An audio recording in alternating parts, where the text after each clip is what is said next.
নমস্কাৰ সকলোকে স্বাগতম জনাইছোঁ মই আজি আকৌ নতুন এটা ভিডিঅ' লৈ আশা কৰোঁ আপোনালোক সকলো ভালে কুশলে আছে। আপোনালোকে নিজা ঘৰতে নিজা ব্যৱসায় হিচাপে কম টকা ইনভেষ্ট কৰি আপোনালোকে কেনেধৰণে আপোনালোকে এটা ব্যৱসায় আৰম্ভ কৰিব পাৰিব তাৰ বিষয়ে আজি অলপ আলোচনা কৰিম। তো আপোনালোকে ভিডিঅ'টো শেষলৈকে চাই থাকিব, তেতিয়া গম পাব আপোনালোকে কেনেধৰণে কম টকা ইনভেষ্ট কৰি আপোনালোকে বহু টকা অৰ্জন কৰিবলৈ সক্ষম হ'ব। আপোনালোকে কেনেধৰণে ষ্টাৰ্ট কৰিব এটা সৰু ব্যৱসায় কম টকাত, তো আপোনালোকে পিছলৈ কেনেকৈ বঢ়াই যাব পাৰিব তাৰ বিষয়ে আজি অলপ আলোচনা কৰিমগৈ। ঘৰতে আপোনালোকে নিজাববীয়াকৈ এটা মমবাতি ব্যৱসায় আৰম্ভ কৰিব পাৰিব। কম ইনভেষ্টমেণ্টত আপোনালোকে সুন্দৰভাৱে এটা ব্যৱসায় আৰম্ভ কৰিব পাৰিব। এই ব্যৱসায়টো আৰম্ভ কৰিব পাৰিব আপোনালোকৰ মমবাতি ব্যৱসায় আৰম্ভ কৰিবৰ কাৰণে কি সামগ্ৰীৰ প্ৰয়োজন হ'ব, কিমান টকা ইনভেষ্ট হ'ব, কিমান কি হ'ব, সকলোখিনি আজি এই ভিডিঅ'টোত আপোনালোকক জনাই দিম। তো গতিকে ভিডিঅ'টো শেষলৈকে চাই থাকিব, তেতিয়া গম পাব আপোনালোকে নিজা ঘৰতে মমবাতি ব্যৱসায় আৰম্ভ কৰিবৰ কাৰণে কিমান টকা ইনভেষ্ট কৰিব লাগিব, কি সামগ্ৰী আপোনালোকে ল'ব লাগিব তাৰ বিষয়ে মই সকলোখিনি কথা ক'ম। তো ভিডিঅ'টো শেষলৈকে চাই থাকিব। মমবাতি ব্যৱসায় কৰিবলৈ হ'লে আপোনালোকক প্ৰথম প্ৰয়োজন হ'ব আপোনালোকৰ মেচিনটো, মলখন প্ৰথম প্ৰয়োজন হ'ব। তাৰপিছত আপোনালোকৰ প্ৰয়োজন হ'ব ৱেক্স মানে ৰ' মেটেৰিয়েলটো প্ৰয়োজন হ'ব। তাৰপিছত হ'ব আপোনাৰ কটনৰ সূতা প্ৰয়োজন হ'ব, যিটো আপোনাৰ মমবাতিত থাকে, সূতাডাল জ্বলি থাকে, সেই সূতাডাল প্ৰয়োজন হ'ব।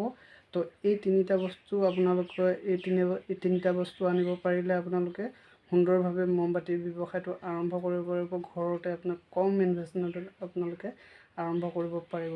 এতিয়া মলখন বা মেচিনটো আপোনালোকে ক'ৰ পৰা আনিব চাওক। এনেকুৱা ধৰণৰ মেচিন বনোৱা আপোনালোকে ইউটিউবত বহুত মানুহ পাই যাব, বহুত কোম্পানী পাই যাব। আপোনালোকে তাত ইউটিউবত চাই পেলাই আপোনালোকে কণ্টেক্ট কৰিব, নহ'লেও বা আপোনালোকে অনলাইন এমাজন হওক, ফ্লিপকাৰ্ট হওক, এইবিলাকত আপোনালোকে এভেইলেবল পাই যাব। তো তাৰ পৰা আপোনালোকে অৰ্ডাৰ কৰি আপোনালোকৰ মেচিনটো আনিব পাৰিব। আৰু আপোনালোকে চাইজ অনুসৰি আপোনালোকৰ মেচিনবোৰ দাম বেলেগ বেলেগ হ'ব। ধৰি লওক 1 টকীয়া মম আছে, 2 টকীয়া, 3 টকীয়া, 5 টকীয়া, 10 টকীয়া, 20 টকীয়া। তো আপোনালোকে যিটো মম বনাওঁ বুলি ভাবিছে, তো সেই মমৰ মেচিনটো আপোনালোকে ফ্লিপকাৰ্ট বা এমাজনত বা আপোনালোকে ইউটিউবৰ ভিডিঅ' চাই পেলাই যিবোৰ কোম্পানী সেইবোৰ অৰ্ডাৰ দিব। আৰু আপোনাৰ অৰ্ডাৰ মতে আপোনাৰ যদি 1 টকীয়া মম আপুনি বনাম বুলি ভাবিছে, তো 1 টকীয়া মম অৰ্ডাৰ কৰিব, আপোনালোকে 1 টকীয়া মম আহি যাব। তো আপোনালোকে সুন্দৰকৈ বনাব পাৰিব। ছেকেণ্ডতে আপোনালোকৰ আহিলে ৱেক্সটো, ৰ' মেটেৰিয়েলটো এতিয়া আপোনালোকে ক'ত পাব চাওক। আমাৰ অসমতে বহুত এভেইলেবল হৈ আছে ৰ' মেটেৰিয়েলটো। আপোনালোকে তিনিচুকীয়া নহ'লেও বা নুমলীগড় নহ'লেও আপোনালোকৰ নিজৰ টাউনত হ'লচেলাৰ দোকান, তেনেকুৱা দোকানত আপোনালোকে কথা পাতি ল'ব। তো আপোনালোকে 100 পৰা 150 টকাৰ ভিতৰত আপোনালোকে এই ৱেক্সখিনি, ৰ' মেটেৰিয়েলখিনি আপোনালোকে পাবলৈ সক্ষম হ'ব। তো আপোনালোকে অৰ্ডাৰ কৰি য'ত যেনেকৈ সুবিধা হয় আপোনালোকৰ নিজা টাউনত আপোনালোকে তেনেকুৱা দোকান চাব, নহ'লেও বা তিনিচুকীয়া, নুমলীগড় তেনেকুৱা ছাইডত পাই যাব আপোনালোকে এই ৱেক্সটো। তো এইটো আপোনালোকে খুব কম টকাতে 100 পৰা 150 টকাৰ ভিতৰত 1 কিলো পাই যাব আপোনালোকে। তো এইটো আছিল ৱেক্সটো। তো ইয়াৰ পিছত আপোনালোকে সূতাটো, যিটো সূতা মমত ব্যৱহাৰ হয়, সেইটো ইজিলি আপোনালোকে তেনেকুৱা ধৰণৰ দোকানত পাই যাব, মমৰ দোকানত, য'ত মমবাতি হ'লচেলৰ দোকান আছে তাত পাই যাব আপোনালোকে। নহ'লেও আপোনালোকে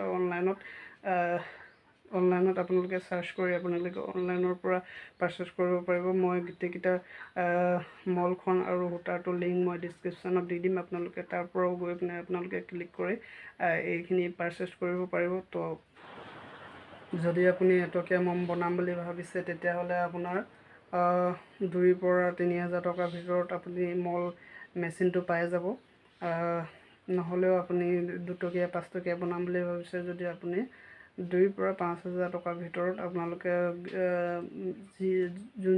যোনটো টাইপৰ মম বনাম বুলি ভাবিছে সেই টাইপৰ মলখন পাই যাব আপোনালোকে 2 পৰা 5,000 টকাৰ ভিতৰত। তো আপোনালোকে সুন্দৰকৈ আনিব পাৰিব, পাৰচেছ কৰিব পাৰিব। তেনেকুৱা মল অনলাইনতো পাই যাব, আপোনালোকে অফলাইনতো পাই যাব। তো আপোনালোকে 10,000 টকাৰ ভিতৰত আৰামছে ধুনীয়াকৈ একদম এই ব্যৱসায়টো আপুনি ঘৰতে আৰম্ভ কৰিব পাৰিব। পিছলৈ আপুনি বঢ়াই গৈ থাকিব পাৰিব। এই ব্যৱসায়টো সুন্দৰ এটা ব্যৱসায়, আপোনালোকে সুন্দৰকৈ কৰিব পাৰিব এই ব্যৱসায়টো। তো আপোনালোকে মেটেৰিয়েলছটো ৱেক্সটো আপোনালোকে পাই যাব। আপোনালোকে 140 হিচাপত যদি পায়, তো আপোনালোকৰ 25 কেজিয়া বেগ থাকে, 25 কেজিয়া বেগত আপোনালোকে 120কৈ হিচাপ কৰিব। তো 3,500 তেনেকুৱা কিবা এটা হ'ব। আপোনালোকে এইটো ধুনীয়াকৈ এইফালে 5,000 টকাৰ ভিতৰত আপুনি মলখন পাই যাব, যিকোনো মল এখন। তাৰপিছত আপোনালোকে 3,000 পৰা 4,000 ভিতৰত আপোনালোকে এই ৱেক্সখিনি পাই যাব, মেটেৰিয়েলখিনি পাই যাব। তাৰপিছত আপোনাৰ সূতাৰ দাম হ'ব, সূতাৰটো আপোনালোকে 100-200 টকা এনেকৈ পাই যাব। তো এই তিনিটা বস্তু হৈ গ'ল, আপুনি লৈ আহিব। লৈ আহি আপোনালোকে ধুনীয়াকৈ সুন্দৰকৈ ঘৰতে আপোনালোকে মম ব্যৱসায় কৰিব পাৰিব। তাৰপিছত আপুনি লাহে লাহে বঢ়াই গৈ থাকিব পাৰিব। তেনেকৈ আমাৰ গাঁৱতো এতিয়া আৰম্ভ কৰিছে মহিলা গোট এটাই।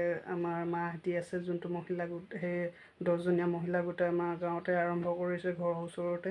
তো তেওঁলোকে এতিয়া বহুতো লাভান্বিত হ'বলৈ সক্ষম হৈছে, এতিয়া আগবাঢ়ি গৈ আছে। তেওঁলোকে এনেকুৱা এটা প্ৰথমে সৰুকৈ ষ্টাৰ্ট কৰিছে, এতিয়া লাহে লাহে বঢ়াই গৈ আছে। তো আপোনালোকেও এনেকৈ বঢ়াই গৈ থাকিব পাৰিব। তো যদি আপোনালোকে মোৰ ভিডিঅ'টো ভিডিঅ' এটা দিয়া আছে, আমাৰ মহিলাখিনিয়ে কৰা মমবাতি ব্যৱসায় কৰা ভিডিঅ' এটা দিয়া আছে। তো আপোনালোকে সেইটো চাব পাৰিব।